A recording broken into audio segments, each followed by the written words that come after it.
relationships. This is the Couples Academy Show.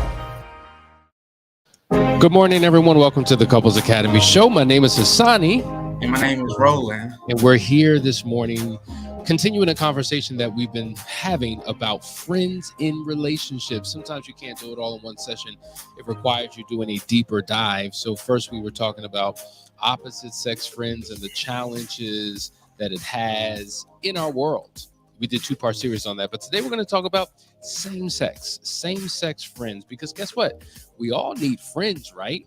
But where do we put these friends when we've entered into a marriage?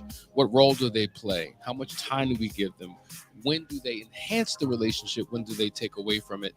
And so that's our conversation today. So if you have comments, if you have challenges in your relationship as it relates to your spouse's friends, let's talk about it. But listen, we want to know who you are. State your city, state, and country so we can represent you. Make sure you take the time to like, share, and subscribe. We want everyone to know that we're live and for them to join the conversation. Listen, guys, we're excited because we're just a few days away. Yes, I know it's 4th of July weekend, and many of you are going to be having an amazing time celebrating with family and friends. But just a few days later, we have our last chance weekend, and the phones are blowing up. People are registering, so I want to thank you all for doing so. But we still have room for a few more, so make sure you go ahead and do that. You know, we could talk about the power of it all day long, but when you hear from other people and what they've been through and how they've overcome, it really makes an impact. So check out this testimonial, and then we'll be right back to get into today's conversation. Stay right there. Hi, I'm Lorenza from Dayton, Ohio, and coming to Couples Academy was an amazing experience. My husband and I have reached a point where we thought there was no point of no return. There was no more answers. There were no more solutions. It has to be over. So if this doesn't work, I guess we'll just accept the fate and dissolve our marriage.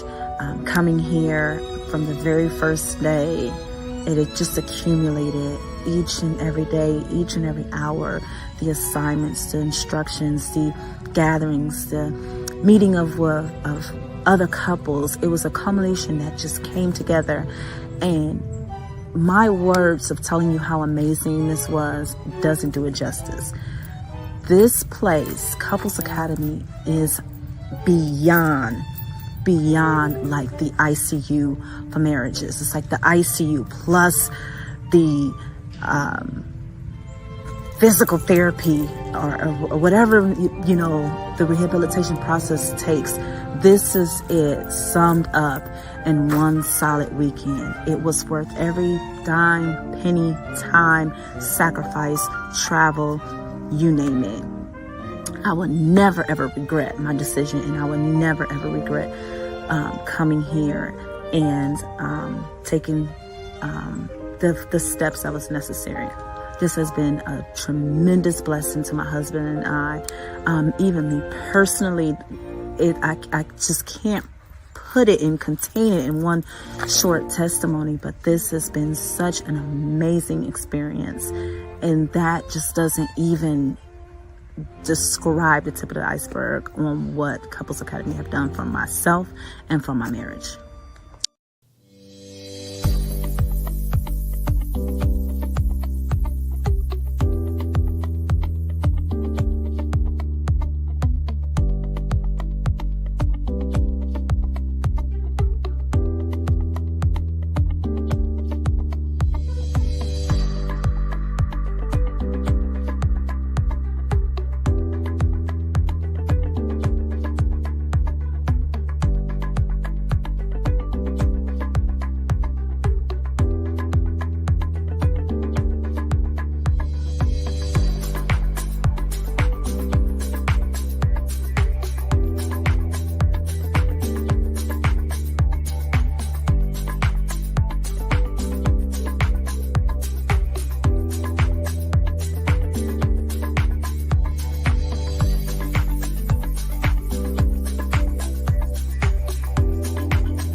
All right, guys, we're back. Welcome. That was a powerful testimonial. That's where you need to be. If you've been struggling, trying to figure out, can this thing ever turn around? Can it change? Is there hope for our future? There is, but it requires you making the very first step. It requires you being bold and courageous and being audacious in your efforts to do what is possible for you. So reach out to us. We would love to have you. But good morning, Ben Scott from Tennessee, Debbie and Jody from PA, that's Pennsylvania, LaShawn from Ohio, Shalise from New Jersey, my home state. Richard is with us from South Carolina. Good to see you. No. Richard is from Zambia in South Africa. I love it when we have international community that is a part of the show. Daryl from South Carolina, Lisa from Maryland, Sherry from Kentucky, and Miss Jewel Smith from PA. Good to see you all. DJ from Maryland. Listen, we're all family here. Let's dive into today's conversation. We're talking about this whole situation with friends. Now, listen, let me just say, we've said this before. Your marriage is your primary relationship. That's primary. Then, of course, you have your family, right? So your marriage, this is what we call your horizontal relationship. But then you have vertical relationships, upwards and downwards. Vertically up, you have your parents. Vertically down, you have your children. Right? So it's partners first, parents second. Your partnership first, you and your spouse, your parents come second, or your parenting to your children comes second, because the marriage is the foundation of the family. If you have a broken, tattered, and torn partnership, it will impact the family, the children, the parent. So you have to make sure that this is tight and this is strong, because this is the covenant relationship. So when you had enough adequate time developing this, right, then you could begin focusing on friends, which are extensions to your marriage and family. And friendships are critically important. You need to have them.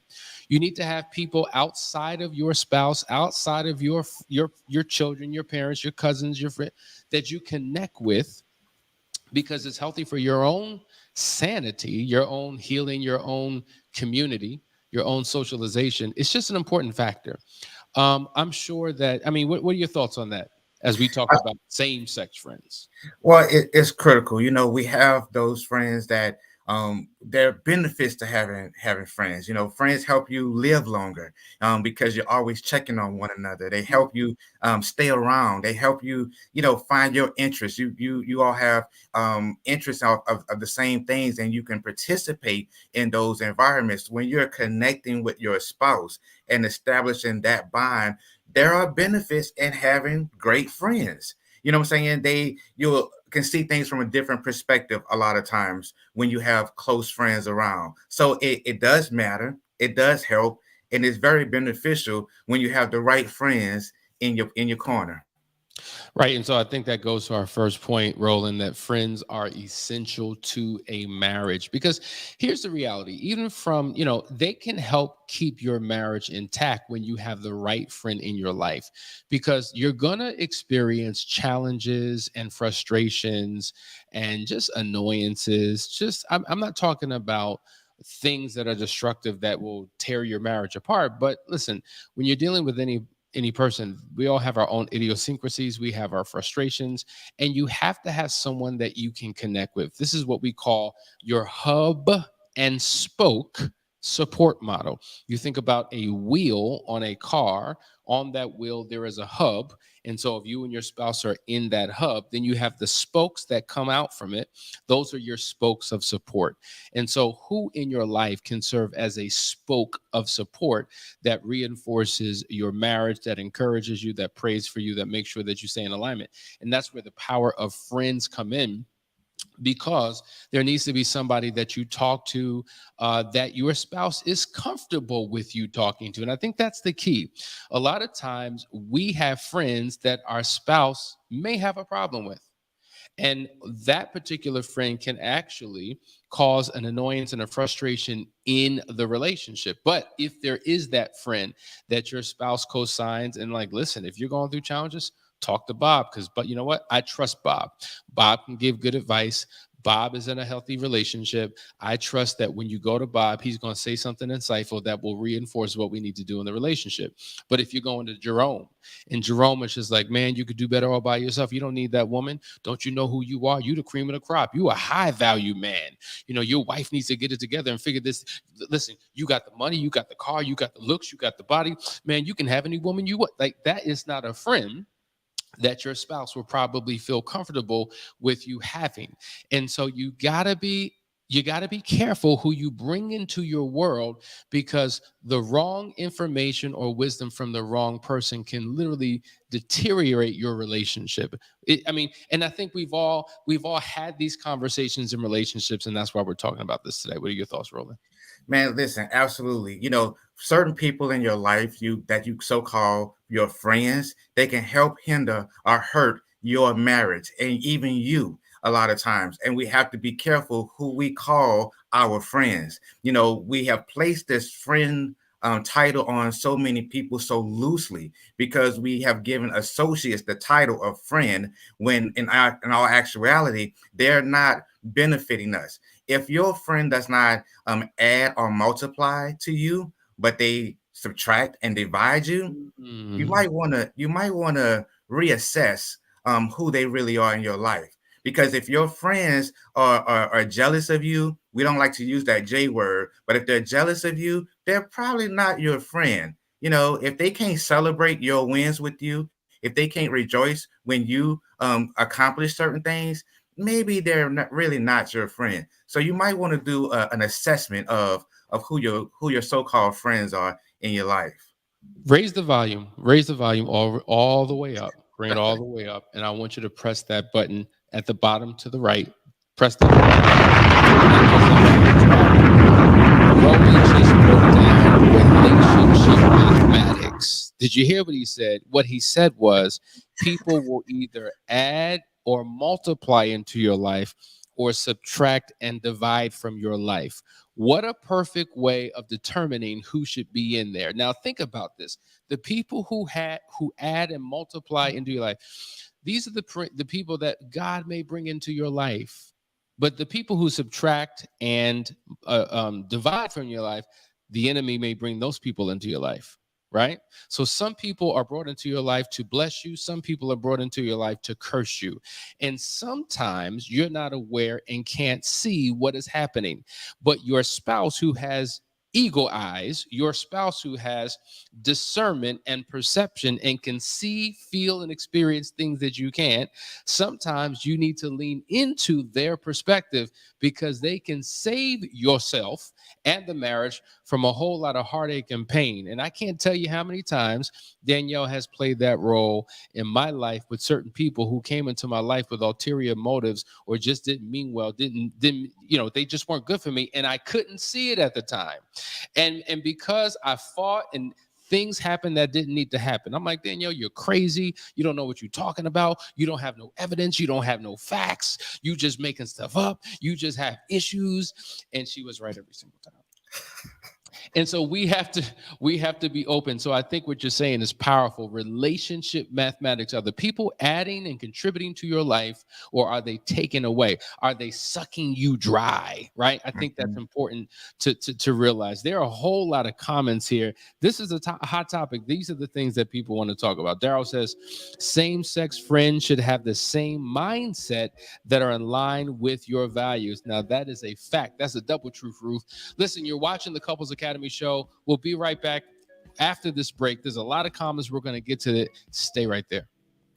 Couples Academy is committed to serving couples around the world by reaching beyond cultural lines and language barriers. We are proud to announce that we now serve the Spanish-speaking community. So whether you're here in the United States or abroad, Couples Academy has a place for you. Couples Academy se compromete a servir parejas de todo el mundo, superando las fronteras culturales y las barreras del idioma. Ahora, estamos orgullosos de anunciar que servimos a la comunidad de habla hispana. Entonces, ya sea que estés aquí en los Estados Unidos o en el extranjero, Couples Academy está aquí para servirle. Welcome to the Couples Academy app. The Couples Academy app is your go-to hub for how to do marriage right. Get started with our app today by perusing our amazing features that conveniently allow you to connect. This app is packed with powerful content and resources to help you grow and stay connected. With this app, you can watch our messages, find marriage resources, watch, listen, and read the real-life stories of restored couples, sign up for events, read articles and blog posts, stay up to date with push notifications, share your favorite messages via Instagram, Facebook, Twitter, or email, and download messages for offline listening. For more information about the Couples Academy app, go to couplesacademy.org.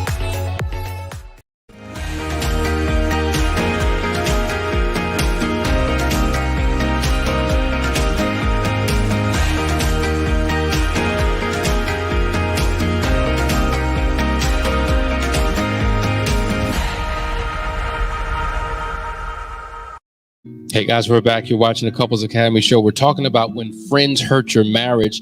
Roland, let's just dive into these comments and questions. Man, it is blowing up on this topic. Blue says, what if my husband doesn't want you to have a friendship with his friends? It's quite interesting. Right. So I got my friends over here and you can't. No. These are my friends. No, I don't want you around them. I don't want you engaging with them. I don't want you talking to them. You back up. I'm compartmentalizing this aspect of my life from you. You stay over here. I'm going to be over here. What are your thoughts on that?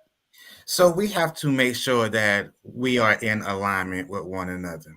We don't want to have separate ideas, separate friends, separate interests. I mean, if we're going to have things separate, why are we together? We have to make sure that we understand that allowing our friends to connect with us, that is a hedge of protection, or a reinforcement of protection. Because if my friends value who I am, they're going to protect my family as well. But when we start separating things, then you find yourselves from underneath the umbrella of security, or from underneath the umbrella of love that you have. So, your spouse doesn't want you to now it can be for a number of reasons. Perhaps maybe he doesn't want, his friends to hit on you, but then we have to reassess our friendships, because what friends want to hit on my wife? What friends want to come into my home? So that kind of, it seemed like some red flags a little bit as well, that we need to kind of investigate, because perhaps I don't want you to be friends with my friends over here, because then they may tell you the truth of who I really am. Yeah, I think that's a great point. You said it requires further investigation, and I think that's a good point, because we can, just based upon the statement, draw a conclusion, but I would love to get deeper into that to explore the reasons as to why. Now, I will say, in all seriousness, that there should be somewhat of a distance that my wife has with my friends, my male friends. But my wife has a relationship with all of my male friends. But the nature of that relationship is very specific. The grounds in terms of their interaction is very protected. You see, and I think that we all have to be wise in terms of how close we bring other people into our world with one-on-one interactions. When we're coming together as couple friends, we can be as close as we can within parameters, but my wife and my my wife and the husband, that relationship, or me and the wife, that relationship, that has to be more guarded and protected to respect the sanctity of the relationship, the covenant relationship that they're in. And so if we're talking about that, that's one thing, but I just don't want you in my world. Maybe I don't want to be exposed for what I'm doing and who I'm associating with. That's a whole nother thing, but that's a great point. Let's just jump into these comments. Curtis Grimes says, Roland, you have become a great friend and mentor, even though I'm older. You're a great big little brother. Oh, I wish we had a. Oh, That was sweet. That was very sweet. I'm sure he's glad to hear that. DJ Yeah, says thank you. definitely needs to be a friend of the marriage and someone who has the best interest of your last name at heart. Now we talk about your last name versus your first name. We say this all the time. We're fighting for your last name. Your last name represents your marriage. Your last name represents your future. Your last name represents your legacy. Your first name represents your individuality, your own opinion, your own agenda, your own perspective. And so what happens is when we get caught up in only focusing on our first name instead of our last name, that creates the individuality and the separation. When we're talking about our last name, we're talking about we, us, our, the team of we. When we're talking about our first name, we're talking about the team of me. So I love what he said. It's all about the last name. Let's go to the next one. Sharonda says, friends must be friends of the marriage. Absolutely, Sharonda.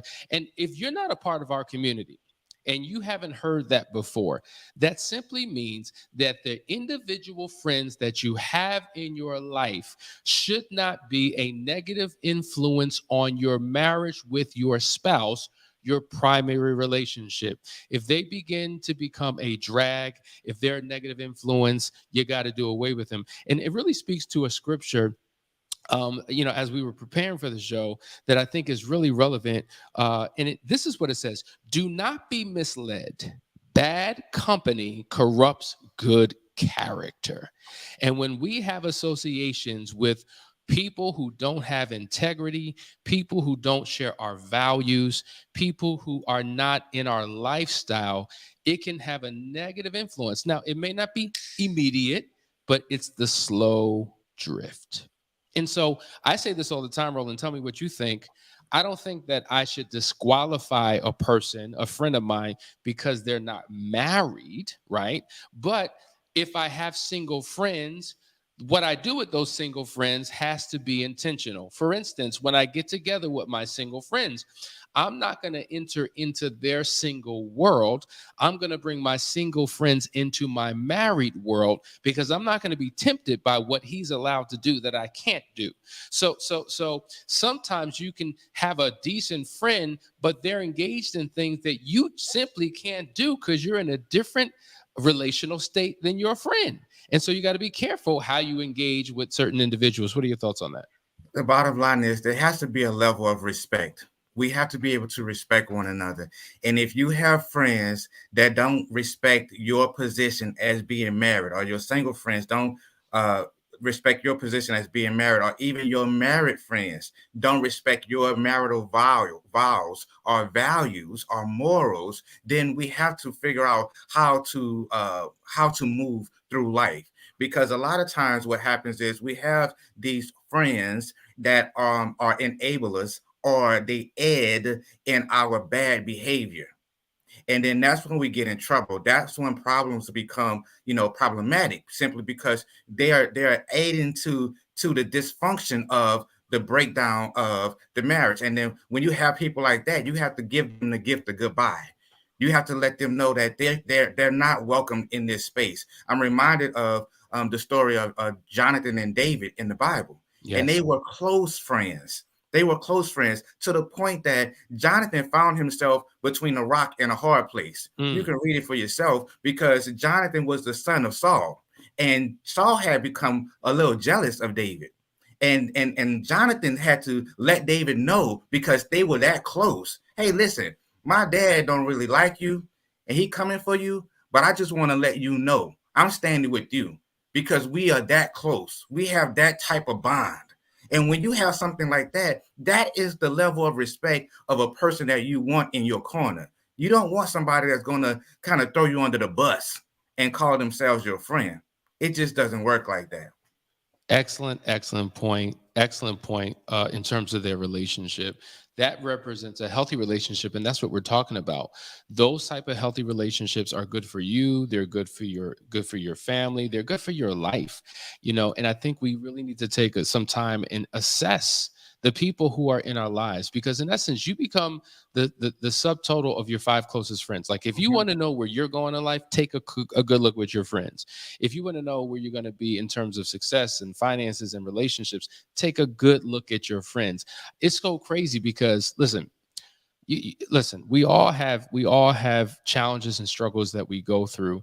But you have to realize that when you're going through things, there has to be that friend that can offer advice and speak to you. You got to be careful who you go to, because if everybody you're going to is in the same miserable situation that you are in, even though they may mean well, those type of friendships can drain you and take away. I've seen this happen. I've seen healthy people in a marriage stay connected to people who were going through hell, and the ones going through hell, their voices became so loud, their frustration, their bitterness, their resentment for their spouse became so loud that it began to impact the friend who was in a healthy relationship, and now their relationship starts looking sketchy. So should those friends be cut off? No, but you should just really reset what the nature of those friendships are like, what you talk about, what you don't, and be careful where you get your advice from. There's a powerful scripture that says, whoever walks with the wise becomes wise, but the companion of fools will suffer harm. Proverbs 13:20. So I think that speaks to the selection process. And friends, we got a couple more comments. Kimberly says, we realize coworker friends were having a negative influence on our marriage. Those are the people who spend 8 hours a day with. You may not realize the slippery slope when most of them are single. Now, Roland, I want you to jump in here because it's true. If you think about it, we live a 24-hour day. Now, 8 to 10 of those hours are going to be at work. Then you come home, and then what happens is when you get home, it's not like you're spending 8 hours with your spouse and then 8 hours sleeping. There's no perfect balance like that. A lot of us spend an overwhelming amount of time at work building relationships with coworkers, developing, and I don't mean this in a negative sense, developing intimacy. Because listen, we've been working together for 5, 6, 7 years. I know you, you know me. How was your weekend? Let's talk about politics. Let's talk about what came on TV last night. Like, you have legitimate relationships. You're forming friendships. Then you come home disconnected from your spouse. You go one way, they go another way. You're on your phone. There's, scrolling through television stations. There's no connection. There's no conversation. You have better relationships outside the home than what you do in the home. And that is a problem. That's why you got to really double down. So if the people you're connecting with all day long at work aren't necessarily good for you, it can have an impact on what happens within your home. It absolutely can. But the fact of the matter is, while we spend 8 to 10 hours at work, we are integral 24/7. We have to maintain a level of integrity even at work. And so what happens is we spend that time with our coworkers.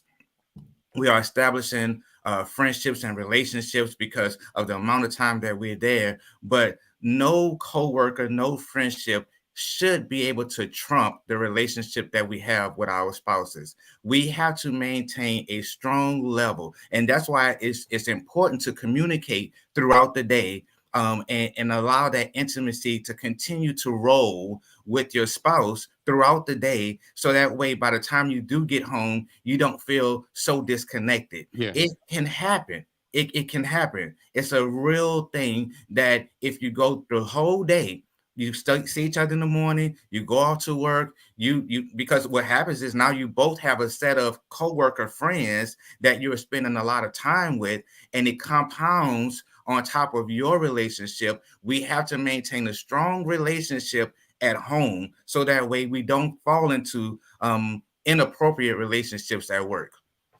Facts. And just some things to consider when it comes to your friends. Let's just say they're a good friend, right? We have some really good friends, and our spouses have no problems with who we've chosen to build relationships with. But it becomes a problem when you spend too much time with your friend. If you're always going out, where you going out? Oh, I'm going out with again, like you were just out for the last 2 nights and you going out again, right? Or every time I come home, you're on the phone, right? For hours engaging in conversation. We don't even have time to talk because you're busy talking. You texting, you FaceTiming, you Marco Poloing. You're so connected to other people and not taking the time to invest in your own relationship. And so now even though that's a good friend and I don't have a problem with her or with him, I'm feeling some type of way now, right? Or maybe you have a friend where, as we said, there's always a complaint. They're always talking about what they're going through with their spouse, and you pour out, and all you do is talk about what's going on in your marriage. And so now it becomes a dump session. So now your spouse may have a problem with the nature of your conversation because it's not helpful, it's not healing, it's not bringing you to a better place. As they say, misery loves company, and all you find yourself doing is venting and getting into a frustrated state. And so you really have to be mindful. And so this is why it's important that with your spouse, you take the time to have conversations during your workday to assess certain relationships. The question is, why don't I like your friend? Is it your friend? Is it me? Or maybe it's time to do an intimacy inventory in your relationship. Maybe it's not your friend I have a problem with. Maybe I feel like I'm competing for time with your friend because we don't have enough time together. And so at the end of the day, the healthier your personal relationship is with your spouse, once that is solid and correct, everything else begins to flow and becomes a natural positive extension of the marriage, which is the foundational thing. Guys, we appreciate you for your time. Hope you engaged in a powerful way to get some insight for your relationship. Thanks for tuning in. Today is, what's today, Wednesday? Okay. Tune in tomorrow for another part of this conversation. Love you all. Have a great time. See you soon.